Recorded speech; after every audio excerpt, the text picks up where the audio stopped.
आ जाता है देहात में ना, रोए के रहनी तले अखिए खुदा गई। हम लोग एक अपनी दुनिया बसाएंगे, समझ आ गया कि नहीं? हम लोग क्या करेंगे, एक अलग दुनिया। 1918 में ही हो गया था। 1939 में चालू हुआ सेकेंड वर्ल्ड वॉर। 1939 से लेकर 1945 तक जापान पर बम पटकाया, सब युद्ध खत्म हो गया। 1945 ये दो प्रथम विश्व युद्ध, द्वितीय विश्व युद्ध। इसके बाद चालू हुआ कोल्ड वार। कौन सा वार? Cold war. कोल्ड वार को हम लोग कहते हैं शीत युद्ध। अब दोबारा चालू हो रहा है शीत युद्ध। ये शीत युद्ध जो था ये चालू हुआ था 1945 से और ये चला था 1991 तक। 1991 46 साल तक चलने वाला ये सबसे जबरदस्त युद्ध था शीत युद्ध। इस शीत युद्ध में एक भी गोलियां नहीं चलाई गई थी। डायरेक्ट ये युद्ध चल रही थी अमेरिका और यूएसएसआर। उस समय सोवियत संघ नाम था इसका। उस समय 15 देश थे सब, इसका नाम क्या था? सोवियत संघ, जिसे अभी आप रूस देख रहे हैं। इन दोनों के बीच में भीषण युद्ध को क्या कहा गया? शीत युद्ध। इन दोनों ने आपस में एक भी गोलियां नहीं चलाई, एक भी गोली नहीं चलाई, लेकिन पूरी दुनिया में लाश का ढेर बिछा के रख दिया, पूरी दुनिया में कटवा के रख दिया शीत युद्ध के चल। कब तक चला ये? 91 में खत्म इसलिए हुआ कि सोवियत संघ 15 देशों में टूट गया, जिस वजह से ये युद्ध खत्म हुआ। शीत युद्ध क्या था? अमेरिका चाहता था कि पूरी दुनिया उसके फेवर में रहे, उसके हिसाब से काम करे। रूस चाहता था कि पूरी दुनिया उसके फेवर में रहे, उसके हिसाब से काम करे। तो एक ये हो गया और एक ये हो गया। इसे कहा गया पहली दुनिया। और इसी पहली दुनिया के चक्कर में, दूसरी दुनिया के चक्कर में पूरी दुनिया तबाह हो गई। जो गया अमेरिका के फेवर में उसको रूस धो देता था, डायरेक्ट अमेरिका को नहीं धोता था।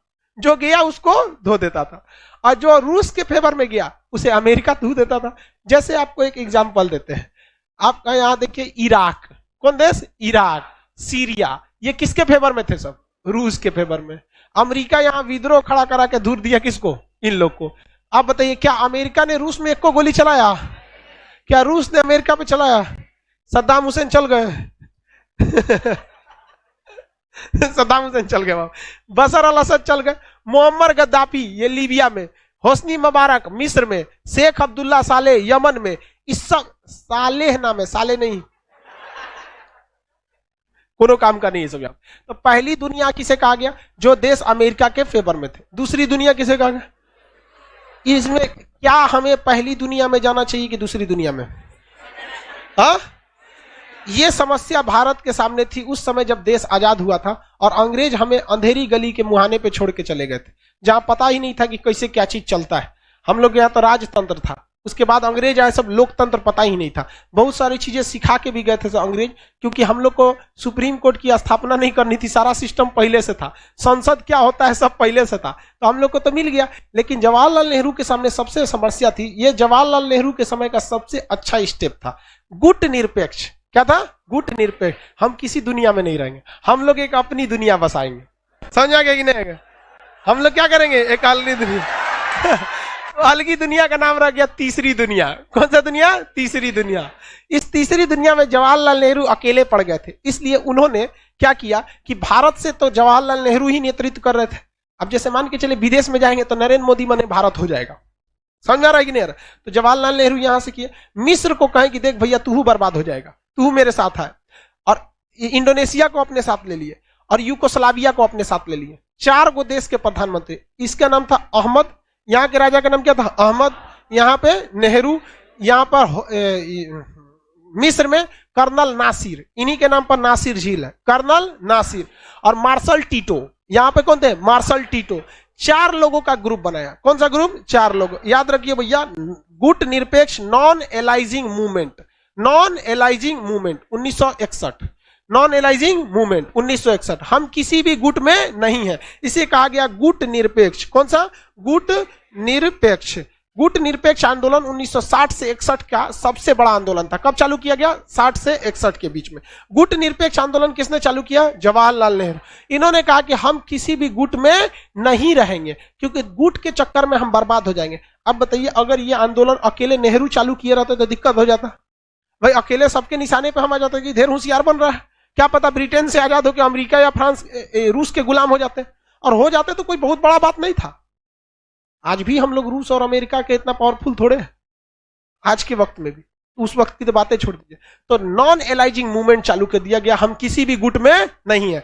इसे कहा गया तीसरी दुनिया। कौन सी दुनिया? तीसरी दुनिया। इसी को कहते हैं दक्षिणी दुनिया। कौन दुनिया? दक्षिणी दुनिया। इसी को कहते हैं विकासशील देश, कि अभी ये डेवलपिंग फेज में है। तो डेवलपिंग फेज होने की वजह से चक्कर पकड़ नहीं करना चाहिए। तो जवाहरलाल नेहरू ने क्या चालू किया? गुट निरपेक्ष, और भारत किसी भी पक्ष में नहीं गया। लेकिन एक बात पता था भारत को कि हमेशा कोई ना कोई ऐसा शक्तिशाली आदमी से पहुंच बनाए रखो कि जरूरत पड़ने पर वो काम आ सके। तो चुपके से समझौता किससे हो गया था? रूस से, कि भैया हम लोग कभी कभी भाई भाई की तरह रहेंगे, लेकिन दुनिया के सामने क्या रहेंगे? गुट निरपेक्ष। हाथी के दांत दिखाने की और खाने की ओर। हम लोग किसमें थे? गुट निरपेक्ष। लेकिन रियल में किसके साथ थे? रूस के साथ। लेकिन हमारी नीति हमेशा स्वतंत्र रही थी। ऐसा नहीं था कि रूस ने जो बोल दिया हम वही करेंगे। हम लोग अपना सोच समझ के रखते थे। इस बीच में रूस के साथ एक दगाबाजी हो गई। प्रकृति ने धोखा दे दिया रूस को। रूस की सेना बहुत विशाल थी और प्रथम विश्व युद्ध में सबसे ज्यादा लात खाया था कोई तो रूस। और रूस का ऊपरी भाग समुद्र से पूरी तरह बर्फ से ढक जाता है। ये एरिया क्या हो जाता है? ढक जाता है बर्फ से। अब बर्फ से ढक जाने की वजह से इस एरिया से आप नौसेना नहीं ले जा सकते, और दूर की लड़ाई में जब भी काम आएगी तो नौसेना काम आएगी, एयरफोर्स काम नहीं आती है। आप खुद देखिए ना, फ्रांस है ना, फ्रांस और ये भारत है, यहां से राफेल जहाज आ रहा था तो दुबई में रुक के तेल भरा, और के बाद भारत में आया।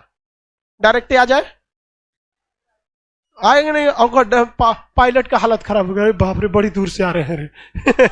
दूर की लड़ाई में एयरफोर्स काम नहीं आती है, स्ट्राइक के काम में आती है एयरफोर्स। एयरफोर्स को पास में रखे रहिए, जहां लड़ाई हो रहा है ना वहां से 100-200 किलोमीटर दूर रखिए। अब मेन स्ट्राइक में तबातोड़ मार के चली जाती है, वो बढ़त देने का काम करती है एयरफोर्स। बड़ी लड़ाई में नहीं आएगी, मतलब आपको लगेगा दूर की लड़ाई में काम आ जाए तो नहीं आएगी। अब थल सेना वो तो जाएगी 3 महीना बाद। वहां पे कौन काम आता है? नौसेना। नौसेना की जहाजें इतनी बड़ी रहती हैं जिसका कोई हद नहीं। भाई एक पूरा का पूरा शहर बना रहता है उसमें। अब पूरी नौसेना की जहाजें क्या होती हैं? बहुत बड़ी होती हैं। नौसेना की जहाज में बैठिए, सारे लोग की नौसेना बैठेगी, नौसेना यहाँ ले आके अपनी जहाजें लगा देंगे सब लाइन से। उस जहाज के ऊपर दुनिया भर के एयरफोर्स रहेंगे। विमान वाहक पोत होते हैं ना, जहाजे के ऊपर लैंड कर जाते हैं। वहां से तोप टैंक मिसाइल मारते रहिए, धड़ाधड़। ये एरिया खाली हो जाएगा तो जहाजिया किनारे ले आके थल सेना को उतार दीजिए। क्या कर लिए? उतार दीजिए थल सेना। इतना एरिया कब्जा होगा, थल सेना 1 महीना के अंदर एयरपोर्ट बना देगी। यहाँ से जहाज ले आके एयरपोर्ट में उतार दीजिए, हाँ ये एरिया मेरा हो गया। अब उधर से ना थूरा जाता है धीरे धीरे। तो दूर की लड़ाई में हमेशा कौन काम आएगा? नौसेना। और नौसेना रूस की फंस गई ऊपर बर्फ में फंस गई। और जबकि अमेरिका की नौसेना यहां से यहाँ खोपड़िया पे जा सकती थी, यहां से मार देती। अब का रूस का कि ले भाई साहब, अब तो हमको इधर से आना पड़ेगा, इस एरिया से मारना पड़ेगा, बड़ी लंबा हो जाएगा, है कि नहीं?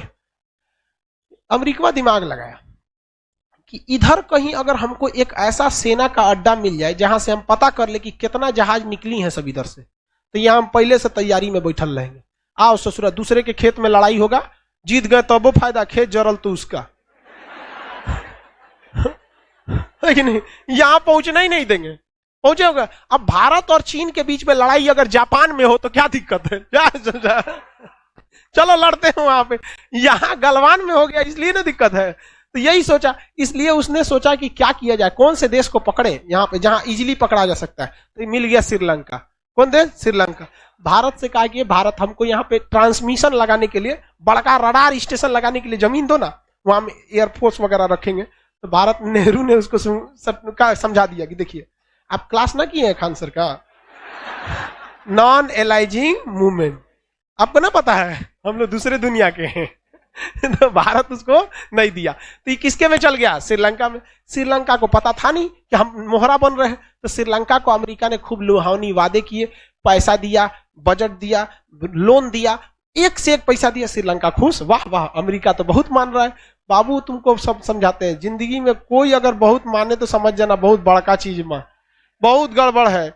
इस दुनिया में हमेशा एक्सचेंज रूल लगता है। अगर आपको कुछ पैसा इन्वेस्ट करेगा तो आपसे भी रिटर्न खोजेगा। तो यहाँ तो इन्वेस्ट खूब किया। उसके बाद अमेरिका कहा कि सुनिए ना श्रीलंका, हमको यहाँ निचवा हम्बन टोटा बंदरगाह है आपका, श्रीलंका के निचला बंदरगाह का नाम क्या है? हम्बन टोटा बंदरगाह। ये दे दीजिए, हम यहाँ पर हम डेवलप करेंगे, आप भी यहाँ सामान मान लीजिएगा। हम यहाँ एगो रेडियो स्टेशन और ट्रांसमिशन स्टेशन बनाएंगे। आप बनाएगा तो केकरा पे नजर रखेगा? यहाँ से रूस पे। किस पे नजर रखेगा? रूस पे। इस एरिया से रूस पे नजर रख सकता है। अब रूस पगला गया, ऊपर से ठंडा में मर जाएंगे, नीचे से ट्रांसमीटर स्टेशन से पकड़ लेगा। कितना जहाज आ रहा है, मान के चलिए कितना बड़ा जहाज, 10 गो निकला, उधर 200 लगा देगा, पता ही नहीं चल पाएगा यहाँ पे। अब रूस पगला गया, कहा कि जा अब क्या करे। और रूस श्रीलंका को करेगा क्या उतना दूर से? तो भारत से कहा कि देख भारत, कुछ भी करना यार, तू बचा ले हमको यहाँ से, हम हमेशा तेरे साथ खड़ा रहेंगे, कसम खाते हैं। भारत ने कहा ठीक है, कोशिश करते हैं, हम देखते हैं यहाँ से कैसे भगाया जाता है इसको। इस बीच कहा जाता है देहात में ना, रोए के रहनी तले अखिए खुदा गिर। अब जबरदस्ती आदमी रोने वाला रहे, आंख खुदा जाएगा, मजे आ जाएगा, वो सोचा आधा घंटा रो देगा आदमी, है कि नहीं। बस इसी में हो गया। श्रीलंका में ना एक विवाद हो गया। श्रीलंका में एक व्यक्ति था जिसका नाम था प्रभाकरण।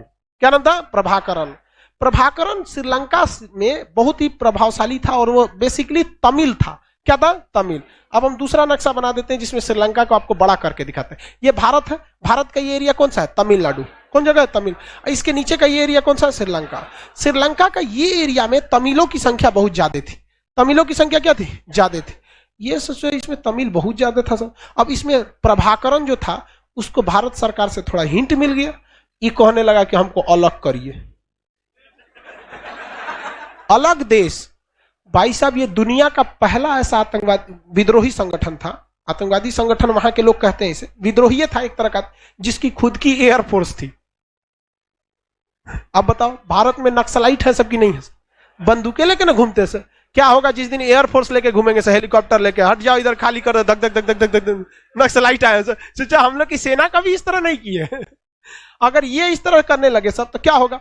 इसके पास अपनी क्या थी? एयरफोर्स। अपनी नेवी खड़ा कर लिया, अपना हथियार पूरी तरह खड़ा कर लिया। सपोर्ट किधर से मिल रहा था? भारत। अब भारत किस उम्मीद में कर रहा था? रूस। एक बार अगर बचा लिए रूस को ना तो जिंदगी भर रूस हमारे काम आएगा। आज भी रूस भारत के लिए खड़ा रहता है, देखते हैं कि नहीं? चाइना हो जाए, अमेरिका हो जाए, सबके लिए खड़ा रहता है, क्योंकि भाई दोस्ती निभाए थे हम लोग भी यहाँ पर। तो भारत सरकार ने भी बहुत हेल्प किया। ये हमारी सबसे बड़ी विदेश नीति में एक तरह से कहिए हमारे ऊपर भी दाग है। लेकिन हम आपको क्या बताएं, अंतर्राष्ट्रीय संबंध में कोई किसी का दोस्त नहीं, कोई किसी का दुश्मन नहीं। हम लोगों ने क्या कर दिया? चढ़ा दिया यहाँ पर इन लोग को, प्रभाकरण को। अब ये लगा थूरने यहाँ पर लोगों को, इतना जघन्य अपराध करने लगे सब ये सब कि यहाँ के सिंघली बौद्ध जो थे या जो श्रीलंका के मेन लोग थे, वो लोग ससुरा धागे तक AK-47 लेके मारने लगा सब ये। और इन्होंने कहा कि ये एरिया हमारा है, LTTE, liberation tigers of Tamil इलम। इनका खुद का झंडा था, उसमें बाघ बना था। टाइगर है तो क्या बना रहेगा? बाघ। तो लिबरेशन टाइगर्स ऑफ तमिल इलम विद्रोही संगठन किसने बना दिया? प्रभाकर। किसने बना दिया? प्रभाकरण। प्रभाकर नहीं, प्रभाकरण। क्या बनाया? प्रभाकरण। प्रभाकरण। प्रभाकरण ने इसने चालू कर दिया। इतना भयानक विद्रोह हुआ कि श्रीलंका सरकार पागल हो गई, पूरी तरह से क्या हो गई? पागल हो गई। अब भारत सरकार ने भी नहीं सोचा था कि इतना खतरनाक कांड करेगा। ये यहां से बढ़ते बढ़ते ज्यादातर श्रीलंका के एरिया पे कब्जा कर लिया। लो, अब ऐसा लगने लगा कि जैसे ये खुद अलग देश नहीं मांग रहे हैं, श्रीलंका को अलग कर देंगे। लो तुम जाओ उधर। अब भीषण बवाल हो गया। श्रीलंका भी धीरे धीरे समझ रहा था कि आखिर मैटर क्या है। श्रीलंका भारत से कहा कि भाई आप ये लिट्टे को प्लीज समझाइए, ऐसा नहीं होना चाहिए, हम आप जो कहेंगे हम आपकी बात मानेंगे। तो भारत का प्लानिंग क्या था पता ही है? क्या जी? ये वाला आप बंद, यहाँ का ट्रांसमीटर स्टेशन क्या कीजिए? कैंसिल कर, हटाइए यहाँ से अमेरिका अमेरिका को, बाकी हम शांत करा देंगे। और भारत खुद चाहता था शांत कराना। रीजन क्या था कि ये एक बहुत दूरदर्शिता में देखेंगे तो खतरनाक हो सकता था खुद भारत के लिए। अगर वहां LTT सक्सेस हो जाती, अगर बाय द वे LTT क्या हो जाती? सक्सेस हो जाती, और वहां एक अलग देश बना लेते, तो आगे समझिए भारत के लिए क्या होता। ये तमिल वाले भी तमिल वालों का भी लगाव इनसे बहुत अच्छा खासा हो जाता है। आज भी अगर भारत सरकार LTT के लिए कुछ अच्छा काम करती है, मतलब श्रीलंका के लिए कोई अच्छा काम करती है, तो ये विरोध करता है सब भारत सरकार। मनमोहन सिंह जब सरकार चला रहे थे तो गठबंधन की सरकार थी। मनमोहन सिंह की, मोदी जी की तरह बहुमत की सरकार नहीं थी। मनमोहन सिंह श्रीलंका से जब बातचीत करने गए तो इन्होंने गठबंधन तोड़ लिया कि काहे बतिया रहे हैं उससे। समझ में गया? चेन्नई में मैच होने वाला था, श्रीलंका के खिलाड़ी आने वाले थे, विरोध कर दिया कि श्रीलंका के खिलाड़ी नहीं खेलेगा सब तमिलनाडु में। तो तमिलनाडु इसमें बड़ी विवाद चलता है। तो दूरदर्शिता देखिए, हमेशा देश के बारे में सोचना चाहिए कि हमारे देश के लिए खतरा हो जाता है। ये हो जाता है एक नया कश्मीर मुद्दा कि पास में रख के आप किसका फेवर करने लगी है? पाकिस्तान का। धीरे धीरे ऐसा मुद्दा होने लगता। आज फ्यूचर में ऐसा नहीं कि हो गया था, लेकिन ये दिक्कत था। तो खुद उस समय सोच रही थी इंदिरा गांधी की ऐसा ना हो। तो भाई भारत सरकार ने इनको कहा कि ठीक है तुम हटाओ, हम श्रीलंका को यहां से, किसको भगा दो? यहां से अमेरिका को भगा दो, बाकी बात है हम क्या कर लेंगे, संभाल लेंगे यहाँ पे। तो यहां से अमेरिका का बोरिया बिस्तर समटा गया। रूस ने भारत से कहा कि जिंदगी में तुमको कभी जरूरत पड़ेगा ना तुम एक बार हमरा याद करियो, हम हमेशा तुम्हारे साथ हैं। तो भारत ने भी कहा कि ठीक है, जरूरत पड़ेगा तो बताइए करेंगे। भारत सरकार ने यहाँ अपनी सेना भेजा। भारत सरकार ने क्या भेजा? सेना।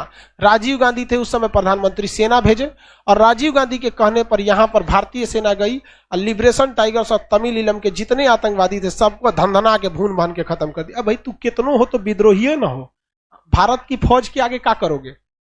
हाँ, ऐसा ऐसा बहुते विद्रोह भारत ने कश्मीर में शांत किया, शांत करा दिया। अब प्रभाकर पगला गया, मरा गया प्रभाकर वगैरह सब, कहे कि ससुराई तो धोखा दिया हम लोग को लग रहा था देश बनाएगा, ये तो दूसरे मैटर के लिए निपटा के चल गया। उन लोगों ने कहा कि ना छोड़ेंगे राजीव गांधी। अब डबल समस्या। श्रीलंका के लोग भी भली भांति समझ रहे थे कि शुरुआत में लिट्टे को समर्थन किसने दिया था? भारत। अब भारत दोनों ओर से गया। श्रीलंका के लोग को भी पता था कि लिट्टे को पहले चढ़ाया कौन? भारत। और लिट्टे को भी पता था चढ़ा के हमको मारा कौन? भारत। तो भारत किसका दुश्मन हो गया? दोनों का। अब जब वहां गए थे राजीव गांधी सलामी लेने, तो श्रीलंका के सेना का एक जवान था। अब जब सलामी दिया जाता है ना बंदूक से इस तरह, तो उसमें गोली नहीं रहती। सलामी शस्त्र आप लोग एनसीसी वगैरह किए होंगे तो इस तरह से सलामी शस्त्र होता है यहाँ पे। तो सलामी शस्त्र होता है ना, ये बगल शस्त्र, बाजू शस्त्र, फिर सलामी शस्त्र, तो ऐसे सलामी शस्त्र दिया जाता है। तो सलामी शस्त्र जब दिया गया था ऐसे सलामी शस्त्र दिया था। और जब राजीव गांधी इधर से गुजरे ना, तो बट बंदूक का पिछला भाग क्या होता? बट मारा था, कंधा टूट गया था राजीव गांधी, श्रीलंका वाला। और इधर तो श्रीलंका से तो दुश्मनी हो ही गई थी। और इधर जो लिट्टे वाले थे सब, इन्होंने किसको टारगेट ले लिया? राजीव गांधी को। और राजीव गांधी को बम से उड़वा दिया लिट्टे वालों ने। एक नलिनी नाम की महिला थी, अपने शरीर में बम बांध के आई और राजीव गांधी के पैर छूने गई, अब उसमें बम बंधा हुआ था, अपने साथे उड़ा दी, चिथड़ा उड़ा दी। समझ आ गया कि नहीं? मद्रास में उस समय चेन्नई का नाम क्या था? मद्रास वगैरह। बहुत भीषण उनकी जान चली गई। अब भारत के सामने एक समस्या ये आ गई कि अमेरिका ससुरा हम लोग को टारगेट ले लिया कि तुम ही चोट्टा हटाया है यहां से। अब भारत सरकार फिर टेंशन में आ गई कि चाचा हम तो इससे दोस्ती तो हो गया, लेकिन वो पागल थोड़ी है अमेरिका।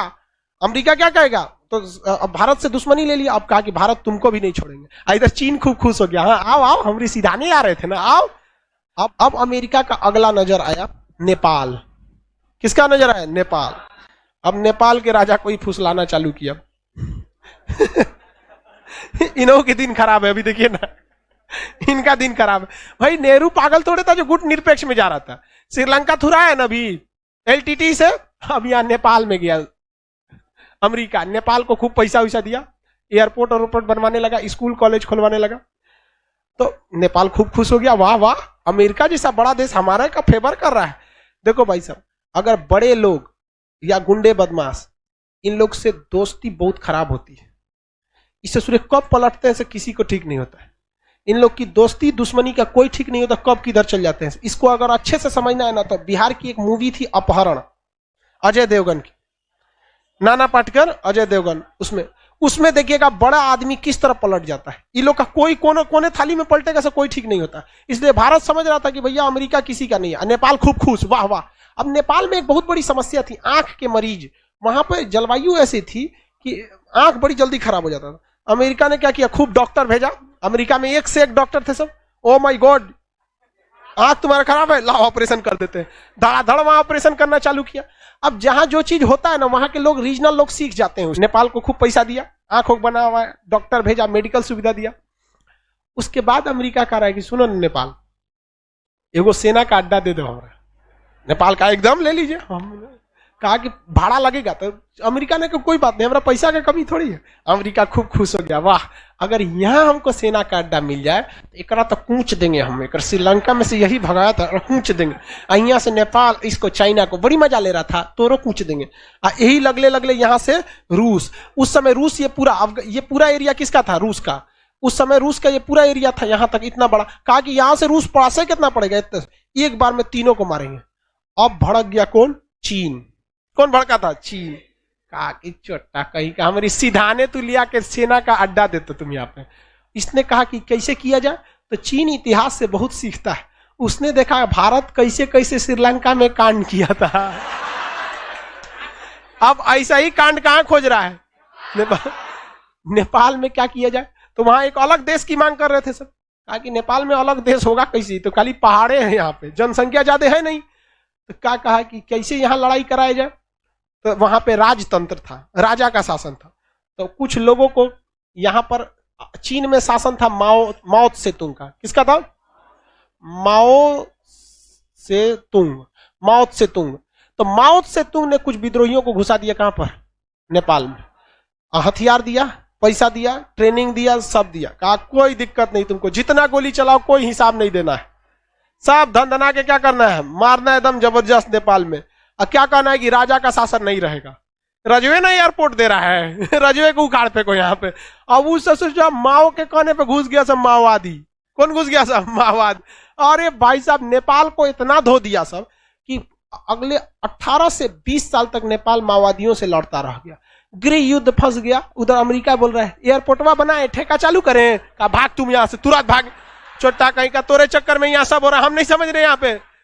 अब वो बेचारा नेपाल के राजा चीन से कह रहा है कि अब देखिए हम अमेरिका को भगा दिए, यहाँ जैसे श्रीलंका भी भगा दिया था, तो भारत वहां लिट्टे को खत्म किया था ना, आप भी माओवादी को खत्म कर दीजिए। कहा कि वो सब भूल जाओ, माओवादी मेरा है ही नहीं, छोड़ दिया नेपालवा, चाइना वहां पे। अब पूरी तरह तबाह हो गए सब। अब वही माओवादी इधर से घुस गए सब किधर, बंगाल होते हुए छत्तीसगढ़ में। उन्हीं का एक तो अलग स्ट्रेन है, उसी विचारधारा से नक्सलवाद, ये सब चीजें अलग अलग घुस गए सब यहाँ पर। तो ये शीत युद्ध देखिए कितना खतरनाक था। अमेरिका के लिए दुश्मन बहुत बनते गए सब, भारत चीन, रूस, इसको कहा गया शीत युद्ध। आप बताओ नेपाल में इतनी लाशें गिरी, क्या इसके लिए नेपाल जिम्मेदार था? अमेरिका। चाइना में जो श्रीलंका में हुआ उसके लिए अमेरिका। तो शीत युद्ध कब से चालू हुआ था? 1945 के बाद।